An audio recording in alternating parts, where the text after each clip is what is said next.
Baik, selamat pagi semuanya. Kita berjumpa lagi pada pertemuan dalam mata kuliah metode pembelajaran KN. Pada pagi hari ini kita akan membahas mengenai salah satu bisa dikatakan suatu model ya, atau bisa dikatakan suatu pendekatan kontekstual dalam pembelajaran. Bagaimana ya kita dapat mengetahui pendekatan kontekstual ini dalam pembelajaran? Mari kita simak penjelasan dalam materi ini. Jadi, latar belakang dari pendekatan kontekstual ini yaitu mengenai anak belajar lebih baik melalui kegiatan mengalami sendiri dalam lingkungan yang alamiah, sehingga peserta didik dapat mempunyai suatu pengalaman begitu, sehingga strategi belajar lebih penting daripada hasil belajar. Ya, ini dapat disimpulkan bahwa peserta didik itu diharapkan mempunyai suatu pengalaman begitu di dalam belajar, sehingga dari pengalaman itu maka akan timbul suatu proses-proses ya, proses-proses dalam mengingat sesuatu, sehingga dapat dikatakan bahwa proses itu lebih penting atau metode lebih penting daripada hasil. Di sini kita bisa mengetahui modus pengalaman belajar. Di sini ada berbagai modus ya. 10% dari apa yang kita baca. Sedangkan modus belajar 20% itu dari apa yang kita dengar. Selanjutnya 30% itu dari apa yang kita lihat. 50% dari apa yang kita lihat dan kita dengar. Jadi kalau di mix antara penglihatan dan pendengaran itu akan 50%. Lalu 70% itu dari apa yang kita katakan. Sedangkan poin yang paling tinggi sendiri yaitu 90% itu dari apa yang kita katakan dan kita lakukan. Sehingga dapat disimpulkan dari modus pengalaman belajar ini bahwa 90% atau paling banyak itu dari apa yang kita katakan dan kita lakukan begitu. Lalu kita masuk ke kecenderungan belajar begitu. Nah, kecenderungan belajar itu yang pertama, pengetahuan bukan seperangkat fakta dan konsep yang siap diterima, tetapi sesuatu yang harus dikonstruksi atau dibangun sendiri oleh siswa. Jadi pengetahuan itu bukan suatu konsep yang bisa diterima oleh peserta didik, tetapi harus dibangun di dalam pola pikirnya atau dikonstruksi sendiri. Nah, sehingga anak belajar dari mengalami sendiri, membangun sendiri pengetahuan, kemudian diberi makna pada pengetahuan itu. Sehingga bukan saja hanya transfer knowledge atau mengirimkan suatu pesan pengetahuan, tetapi anak atau peserta didik itu dapat membangun pengetahuannya sendiri.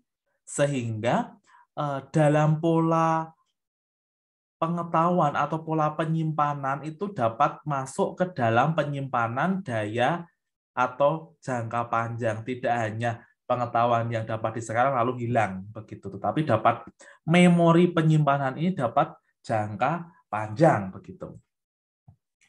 Selanjutnya kecenderungan belajar yang ketiga, anak harus tahu makna belajar dan menggunakan pengetahuan serta keterampilan yang diperolehnya untuk memecahkan suatu masalah dalam kehidupannya. Itu memaknai suatu pembelajaran dengan keterampilan untuk memecahkan suatu permasalahan. Lalu yang keempat, tugas guru mengatur strategi pembelajaran, membantu menghubungkan pengetahuan lama dan baru, serta memfasilitasi kegiatan pembelajaran. Jadi tugas guru hanya sebagai pengatur metode atau strategi pembelajaran, serta menghubungkan pengetahuan lama atau memori lama mengenai pengetahuan-pengetahuan yang lama mengenai materi tersebut dengan materi baru, serta memfasilitasi dengan beberapa metode pembelajaran. Selanjutnya, hakikat pembelajaran kontekstual. Pembelajaran kontekstual adalah konsep belajar yang membantu guru mengaitkan antara materi yang diajarkan dengan situasi yang nyata, sehingga dapat mendorong siswa dalam membuat atau menghubungkan antara pengetahuan yang dimilikinya dengan penerapan dalam kehidupan sehari-hari. Jadi, pengetahuan itu diwujud nyatakan di dalam kegiatan atau keseharian dari peserta didik, sehingga dalam memahami istilahnya suatu konsep itu dapat secara nyata, tidak hanya abstrak atau hanya tidak dibayang-bayangkan secara tidak konkret, tetapi ini mengkonkretkan suatu pengetahuan ke dalam kehidupan peserta didik. Nah, kata kunci dari contextual learning atau CTL adalah real world learning atau pembelajaran di dunia nyata. Ada juga pengalaman nyata, berpikir tingkat tinggi atau HOTS, berpusat pada siswa, student center, siswa aktif, kritis, kreatif. Ada juga pengetahuan bermakna dalam kehidupan. Jadi kalau kita membelajarkan atau memberikan pengetahuan kepada siswa mengenai kehidupan sehari-hari, maka akan bermakna, akan bisa ditarik suatu kesimpulan dan menjadi memori jangka panjang bagi siswa. Lalu dekat dengan kehidupan nyata dan adanya perubahan perilaku. Berikut ini adalah beberapa kata kunci dalam pembelajaran kontekstual. Ada juga siswa praktek, bukan menghayal, karena di sini siswa akan menjadikan suatu pengetahuan menjadi nyata. Lalu learning bukan teaching. Jadi belajar bukan mengajar. Lalu pendidikan, education bukan pengajaran atau instruction. Lalu pembentukan manusia, memecahkan masalah, siswa acting itu maksudnya melakukan sesuatu, guru hanya mengarahkan. Hasil belajar diukur dengan berbagai cara, bukan hanya dengan tes. Nah, ini lebih luas ya mengenai kata kuncinya.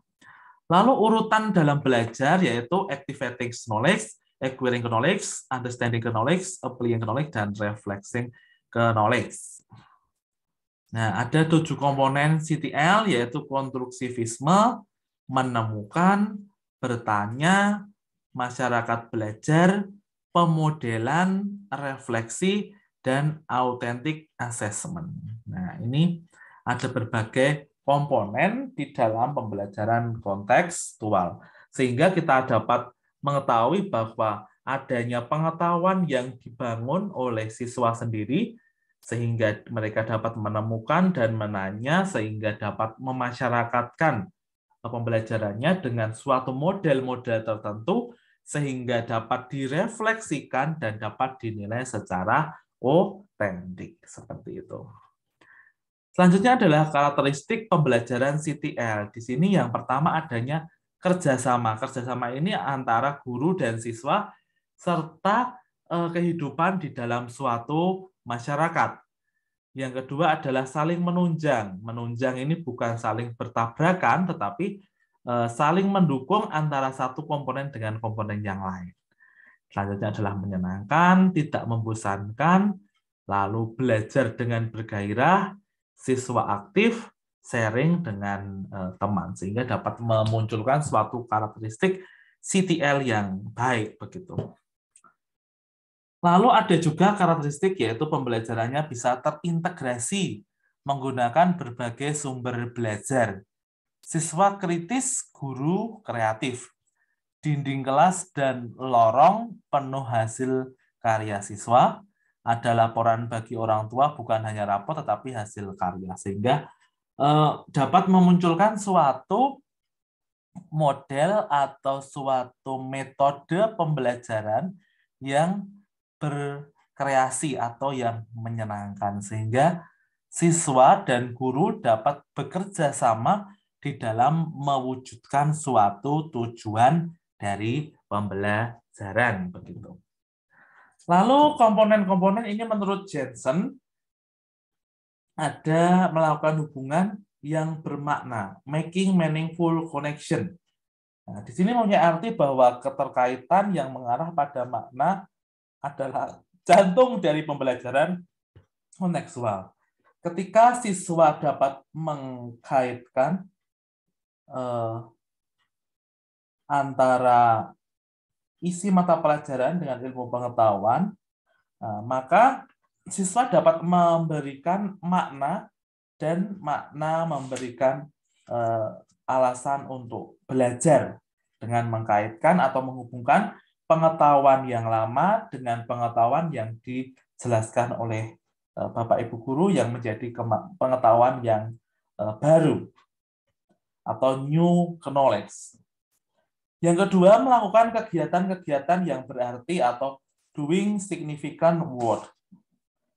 Nah, ini adalah model pembelajaran yang menekankan bahwa semua proses pembelajaran yang dilakukan di dalam kelas harus mempunyai arti bagi siswa, sehingga mereka dapat mengkaitkan materi pembelajaran dalam kehidupan siswa. Nah, dalam hal ini, dari pembelajaran kontekstual ini tadi menekankan bahwa guru mengkaitkan dengan kehidupan nyata siswa sehingga mempunyai makna bahwa siswa dapat memahami pengetahuan melalui berbagai contoh atau berbagai tauladan yang disampaikan oleh Bapak Ibu guru dalam kehidupan sehari-hari. Lalu belajar yang diatur sendiri, self-regulate learning, yaitu pembelajaran yang diatur sendiri, merupakan pembelajaran yang aktif, mandiri, melibatkan kegiatan menghubungkan masalah ilmu dengan kehidupan sehari-hari.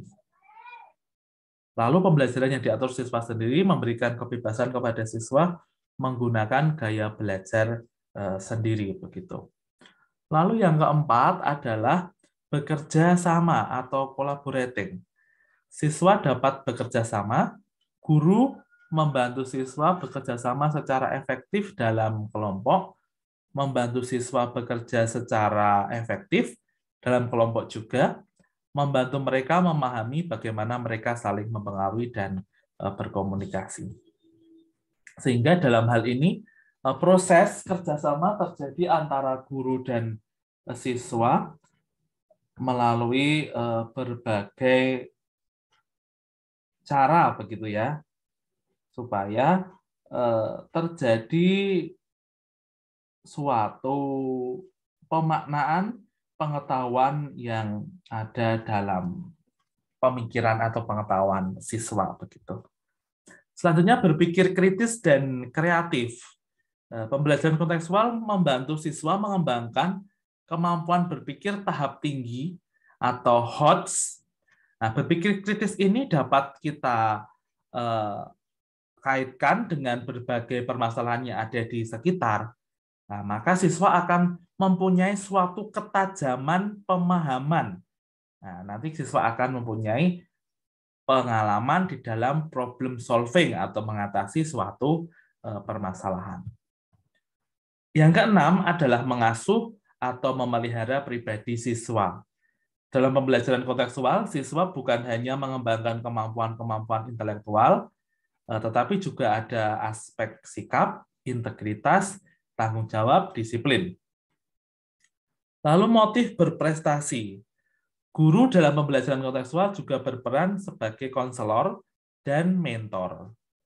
Tugas dan kegiatan yang akan dilakukan siswa harus sesuai dengan minat dan kebutuhan atau kemampuannya, sehingga dapat mengasuh atau memelihara pribadi siswa.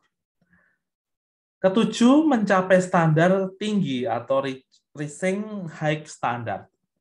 Pembelajaran kontekstual diarahkan agar siswa berkembang secara optimal, mencapai keunggulan excellent.